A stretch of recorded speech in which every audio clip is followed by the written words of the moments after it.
All right, welcome back everybody to Board Game Breakdown. I'm Christopher Solomon here with another video, and today we'll be looking at the dice drafting game Roll Player. Before we get started, if you are wanting to watch a shorter video around 4 minutes or so and just get an overview of how this game plays, please click this link here for our burst version. But if you stay here with us in this video, we'll be covering all of setup, all of the gameplay for Roll Player. So again, it's a dice drafting game, and it is built around the theme of character creation. So if you've ever played a tabletop RPG or maybe like a massively multiplayer online RPG like World of Warcraft or something online, then you usually have to build a character at the beginning. So you'll be getting these sheets here, these cardboard boards. Each player gets one, and you'll see that they have these attributes down the side. If you played an RPG, you'll be familiar with them: strength, dexterity, intelligence, things like that. And you'll be using 76 different colored die. Players will be drafting them, filling up their attributes to try to get certain scores, depending on what class you are, depending on your backstory and your alignment. And then you'll also be buying different cards that sometimes are weapons, sometimes they're armor, sometimes they're different skills. You'll be buying those in a market against the other players, and you'll just go like that and see who can build the best character in Roll Player. So before we get started, please hit the subscribe button, and so you can check out all the new videos we come out with. Go see the website at boardgamebreakdown.com. We have text reviews of things like Roll Player, and we have links to our other videos. You can also find us on Mastodon or Instagram if you look up Board Game Breakdown. So without further ado, let's get started with Roll Player.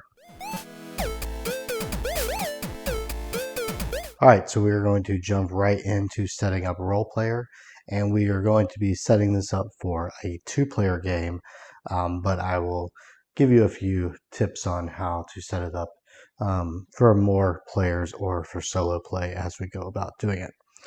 So the first thing you'll want to do is figure out who's going to be first player. So we can just take a die from our bag here.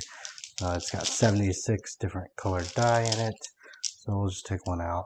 And this will be for me, and this will be for my opponent. Okay, so I'm going to go first. So we'll just say that whoever I'm playing as will go first in all these different things. So what you want to do is get your character sheets. And push those over here. So there is, let's see, 1, 2, 3, 4, 5, 6 character sheets. So let me move them up here. You can see the different races. They have human, dwarf, halfling, elf, orc, and dragonkin. And if you flip on the opposite side, they've got the female version over there. And you're going to see that they have different traits here. As far as things that they might specialize in. So like the humans are basically right in the middle. They don't have any pluses or minuses on the different attributes, but like the dwarves have -2 to their charisma, +2 here. So, depending on who you want to be, the first player would pick theirs. So I'm going to go with an orc. So we'll lay the orc one down there. And let's see, second player, third player will be an elf. It'll be a female elf. So we'll just put theirs there. All right, so let's put those away. You don't need any more of the character sheets unless you've got other players. Next, you'll see that we have our little pot of gold here. So each player gets 5 gold. So 1, 2, 3, 4, 5, and then we'll give her 5. And I think with more players, they start getting more gold, like an additional gold. For a third player, a fourth player gets 2 additional gold, and so on and so forth. So that way, if you're not getting to start early on, then you get more gold. Okay, so next, beginning with the start player, we are going to get a couple of these different cards out of the way. So first we need to select our class, which is represented by this pile. So first player is going to dig into the bag, and they're going to put out a color signifying which class they are. All right, so I am blue. So we're going to go through the cards. We're going to find the blue card, which is right here. So if you've played like a World of Warcraft or something like that, blue-ish things are typically magic. So you'll see that they're double-sided. So I get to choose if I want to be a sorcerer or if I want to be a wizard. And each of them has a special like ability here. So you'll see this wizard, when discarding a card from the market, gain 4 gold instead of 2. On the other hand, the sorcerer, after buying a trait card, you may take an intelligence attribute action. And then they have these different stats over here. These are your attribute goals, so you're trying to get the number here in each of these attributes. And they're slightly different depending on which side you pick. So you can pick which one you want. So I am going to just go with wizard. So you take your class card and you're going to sit it right there. Okay, so there might be a glare on there, but when we need to reference it, I'll pick it up and I'll let you see it. So the next thing you'll want to do for this person is grab a backstory card. So you'll see those are here and they just get shuffled up, and then we can pull the top one here and we are exonerated. So it's got a little flavor text over here. If you can read really quickly, you can take a look at that. But the main part is over here, and it shows for each attribute row where we want to get certain colored die. And the more we match, the more points we're going to get at the end of the game. So we're going to take this and we're going to sit it here in the backstory spot. Lastly, we need to get an alignment card. So those are these little cards. So we'll shuffle those up. And I'll pull the top one. And it is a protector. And so you'll see here, if you have played Dungeons and Dragons or anything, tabletop role-playing games, or seen the memes online, there's like the alignment charts where you can be chaotic good, chaotic evil, lawful good, all those type of things. That's what this is going to represent. And we want to eventually end up in where these gold stars are, which we will be moving the little cube around as we get items and traits. So you take this and you're going to place it right there. And then over here, you'll see that we have colored cubes for each class. So we're going to take one of these cubes and it's going to go right in the middle of that alignment chart. And the other cube is going to sit here to be acted as a scoring type thing later on. All right, so we can jump over to our elf and we can do the same thing. So we're going to reach in there. We pull out a green. So let's see what that is. So this is either going to be a druid or a ranger. Because she's an elf, let's make her a ranger. That's pretty stereotypical elf type thing. All right, let's pull the first backstory, savant. So we'll throw that in the backstory thing, and then the alignment chart, and she's a narcissist. A narcissist elf ranger. That seems pretty typical of an elf. So she will get the green. We'll go there. We'll go there. And then we can basically take the card, class cards, the backstory cards and the alignment cards, and we can just move them off the table as they are done. Obviously, if you had more players, you would do the same thing. In the solo version, you just play with the one chart or the one character sheet. There is no opposing character being built. The opposing character just steals cards, basically, so it stops you from getting them. Okay, so we've got the beginning of our character here. Now we're going to separate or set out the market. And you can take the dice and put them back in here for the time being. All right, so the market cards all say market on the back here.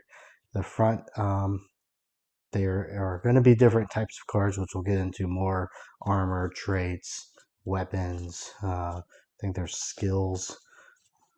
Yep, that's a skill. Okay, so, but for setup, the main thing you want to look at is up here. There's going to be these ones with 1 dot, and there's going to be ones with 2 dots.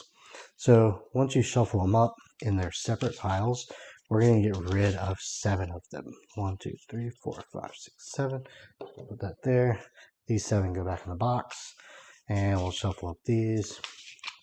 1, 2, 3, 4, 5, 6, 7. All right, so we've removed those, and then you're going to take the top ones, or the one circle ones, shuffle them up again as I look, and place them on top of the double circle ones. All right, so that makes our market pile there.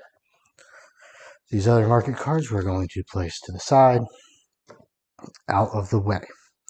All right, so then we're going to get these little, I guess they're, let's see, what do they call them? I'll give you the official name here. Let's see. Initiative cards. Okay, so the initiative cards look like this. There's also one that is labeled for 4 and 5, depending on how many people you have. But what you want to do is take the amount of initiative cards of the players you are using plus 1. So we're doing a 2-player game. We're going to have 3. And up here you can see, whoops, sorry, I hit the camera. Up there you're going to see that it says 2-player, 2P, so you know which side to use them because they are double-sided. Some of them, like this one, if you flipped on this side, you would use it for 4 players. So we're going to lay those out like so. They just need to be somewhere where everyone can reach, and they need to have space for a card to go up underneath them.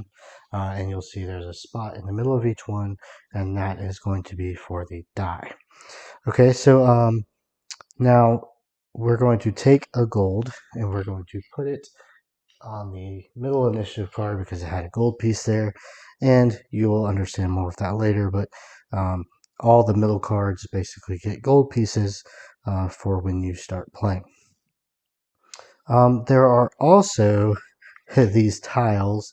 I'm going to try to find, I think they're charisma tokens. I'm going to grab the instruction manual. I'm going to hope you can see it's this little yellow tile right here.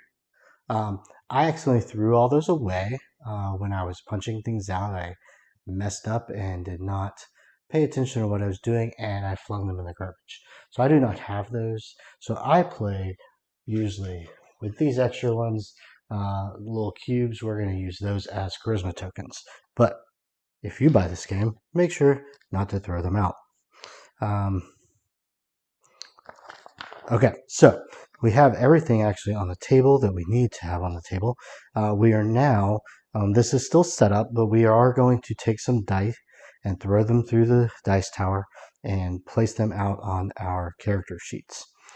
So what you're going to do is if you have, depending on how many people you have, you're going to draw the amount of die of that same amount plus 4. So we have 2 people playing, plus 4 is 6. So we're going to randomly draw 6 dice out for player 1. So let's see. I got 1, 2, 3, 4, 5, 6. Alright, so there are my die that went through the dice tower, and I'm going to just take them out, place them right here so everyone can see them. And I now have to place them in my rows to figure out my starting attributes.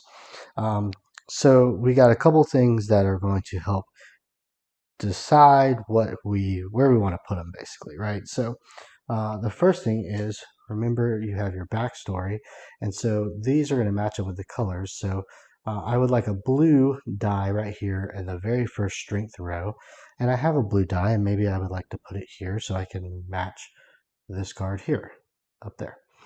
The other thing to look out for is, again, for your character itself, you're going to see that you want high numbers in certain things, like because I'm a wizard, I need a high intellect, and these stars equal how many bonus points I get at the end of the game if I meet or exceed this over here.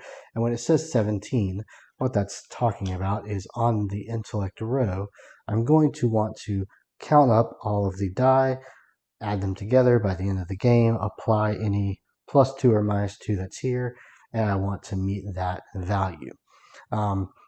There will be ways to switch dice and do things like that throughout the game, which we'll talk about in the gameplay section.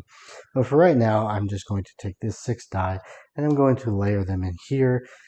Thinking about this card, as well as taking a look at, well, how many um, points do I really need for different things? And maybe I need to put my high values in those spots. Um, so for for intellect, that is 17, and so is dexterity. So those are the two that would get me the most points because they have 3 stars and 3 stars. Um, so, I'm going to take the strength because it's so low, and I'll put it there to match up with that. And let's see. Let's throw this wisdom. So you'll notice that wisdom, red, is in the middle here. I cannot take this and then throw it there. I have to always start on the leftmost and work this way.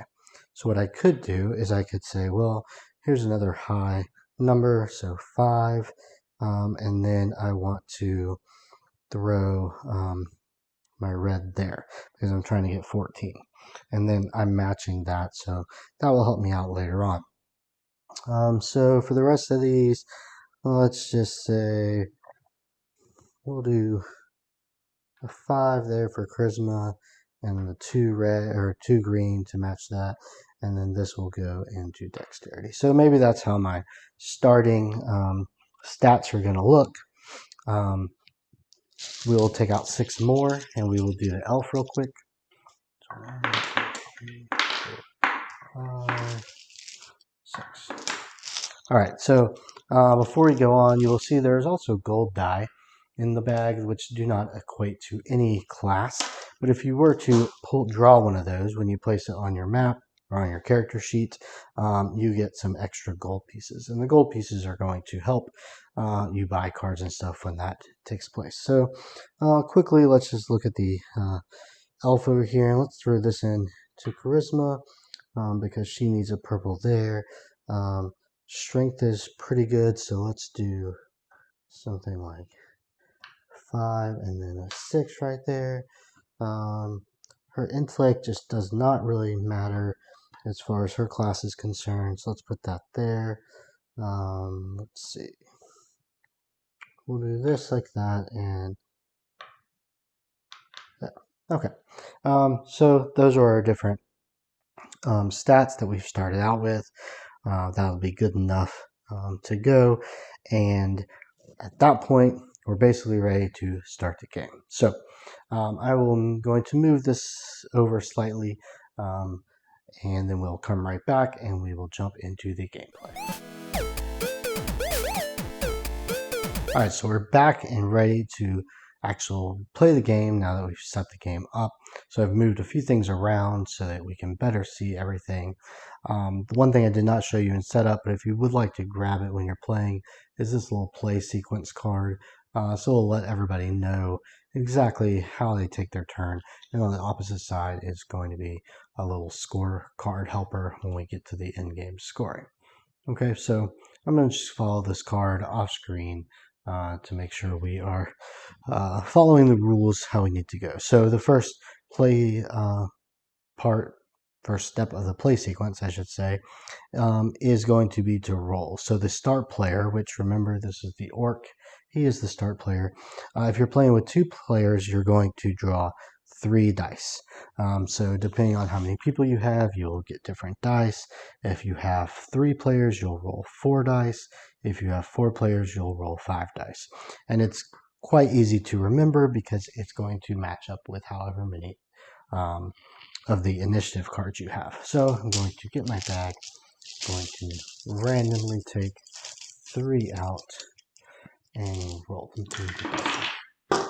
All right, now as start player, I'm going to take them out. I'm going to put them from left to right, least to greatest. So we have a 1, we have a 3, we have a 6. All right, then we are going to take the market cards and we're going to lay them out underneath. Okay, so I'm going to show you exactly what a market card means and the different types of cards as we go. But when we get to the third part of the step, where we buy market cards, we'll talk about that. So in turn order, remember the orc is first. We are going to choose an initiative card. And so what that's going to mean is we're going to gain the 1, 2, or 3. We're going to gain the die on it and play the die. We're going to also get any gold that is on the initiative card. If we get a gold die, we will still put it into our character sheet, but we will get some additional gold for buying that. Now, what do the 1, 2, and 3 mean? Well, if you get the 1, which corresponds always to the lowest die rolled, you're going to actually get to buy cards first. If you pick up the 3, you're going to buy cards last. So the trade-off is the lower number you get, the sooner you get to buy a card. All right, and it's just kind of a trade-off. Depends on what you need. What how many numbers you have down here, things like that. So if we look at it, remember wisdom, I need 14 or more. Right now I have 11. So I could go for, let's see, I could go for that 3. Let's do that. So if I take this, I'm going to get a few things. One, I'm going to get this gold die. And that is going to give me a certain amount of gold when I place it in my character sheet. You are going to gain 1 gold from the supply if the player's die is in the last attribute, and 2 gold from the supply if it was a gold dice that you placed anywhere on your board. So basically, I pull that off. For placing a gold, I get 2. 1, 2. For putting it in the last little gold section of that row, I get 1. And I'm also going to take this gold. I'm going to take this initiative card. All right, so there's a lot of gold happening there, but you are going to probably earn a lot of gold as you play because you're going to be spending it pretty quickly on this. Now, one thing we have not discussed is on the different character sheets, there are these 6 perks, you could say. And I will show you the emblems here in the instruction booklet. But there's strength, dexterity, constitution, intelligence, wisdom, and charisma. They line up with the attributes on there. But I'm going to quickly tell you what each of them mean, and the little symbol on each card does a really good job of representing what they do, so they are very easy to remember. So the strength one here, that allows you to take any die on your board and flip it to the opposite side. So if I were to place a die up here in the strength row, I would immediately take any dice, like maybe this 2, and flip it to its opposite side, which is a 5. If you place something in the dexterity row, you get to swap 2 die. So you cannot put one in an empty space, but you could take this 2 and this 4, and you could swap them. Again, it does not have to be the die that you just placed. It's just you're triggering that row, and you can do the thing anywhere. For Constitution, you can move 1 die up a value or move 1 die down a value. So that will help out a lot when you're trying to get these numbers to work out correctly. The Intelligence row, you get to re-roll any die. So pick up any die, throw it back to the dice tower, place it back on your board. Now, obviously, that can backfire. If you roll a 2, you could end up being a 1, and that would be worse, but that's the chance you take. For Wisdom, you get to move your alignment chart. So that's the one I played. So you get to move this cube one direction. So I'm going to go ahead and move it up to the 3-star because that's where I really want to end. And then for the Charisma, remember you would take a Charisma token if you did not throw them in the trash like I did. But if not, you can use something else. And that would basically sit in your bank. And this turn, when you buy a market card, this is going to substitute for $1. So you basically get to buy market cards for a dollar discount. All right, so before we move to the market phase, our friend over here needs to go. So let's just say she is going to just grab the 6 off of here, and she's going to throw it in this dexterity spot, which means she gets to swap any two dice anywhere she wants to. So I'm not going to do that. There's not really any dice she wants to swap. So we'll leave it like that. All right, so next is the market. So in order from your lowest to highest, people are going to now buy the cards. So this player over here will go first because they got a 2. And we're going to look at the 3 cards. And there are going to be a couple of things on them that you want to notice. So I'll just pull up this pickpocket one. This is a skill. All the skills have this red. But what you want to concentrate on is up here is the amount of gold that this takes to purchase it. And then down here is going to be the effect of the card. So skills, traits, weapons, armor, all those different things have different general things that happen. So for skills, you're going to see this little arrow, and once a turn you can tap it by turning it sideways, as you do in a lot of games, and by tapping it you can do whatever this says. When you use it though, your alignment chart, you have to move your little cube like that. So every time I pickpocket, I have to move this down because pickpocketing is not a nice thing to do, and so it makes your character go down towards the evil side. Now the thing about this is, I'll bring this closer, if you ever got so low that you were down at the bottom like that, and you cannot go down any further, you can no longer pickpocket. You still have this card, so that way if you ever move this up, you could pickpocket again and move it down. But this is kind of limited in your skill set here with how that alignment chart moves. And any skills that you take, once you pull them, you're going to place them on the left side where it says skills. All right, so traits are similar to skills, except they typically have an ongoing effect or something that happens at the end of the game. You'll see that they also have an arrow, so you actually move the alignment chart token as soon as you buy this. So when I buy this, at the end of the game, I will gain 2 stars if I have all this different stuff. But as soon as I buy this and I place it down here in my traits, I would move this over. Again, if you cannot move it the right way, then you cannot purchase a trait card. And then there are armor and weapons. So here's an example of a weapon. They're going to give you some things that happen throughout the game if you're holding on to this weapon. The main thing is to look at how many hands it takes.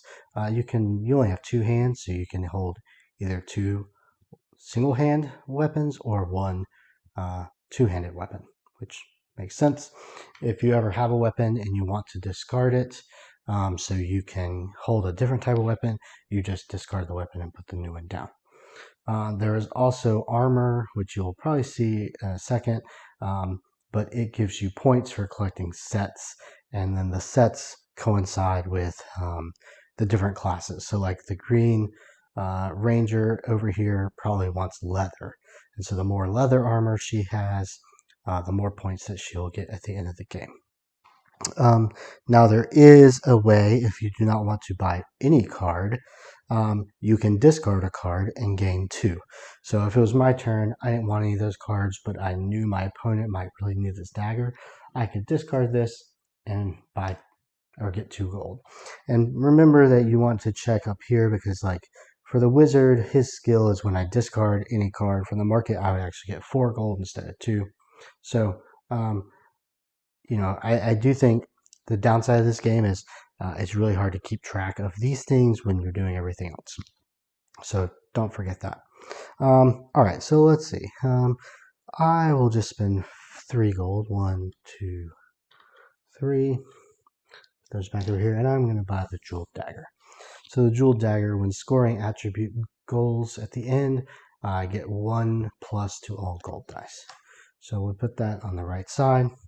It is now the elf's turn, and she is going to get she's going to buy the pickpocket skill here, which every time she taps it, she decreases the face value of 1 die on the character sheet by 1, but she gains 2 gold. So she'll decrease some of hers, but she'll gain gold. She's going to pay 2. Boom, over there. This one just gets discarded because no one decided to use that. And then that is the end of the action part, and now it's just cleanup. So if you use the skill, say they tap this, you would turn that upright because it is now refreshed. You would take any die that are left over up here and put them back in the dice bag.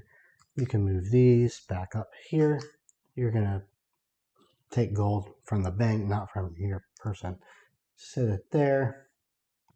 You're going to do 3 new cards. Oh, and here's an example of armor. So we have both a chain helmet.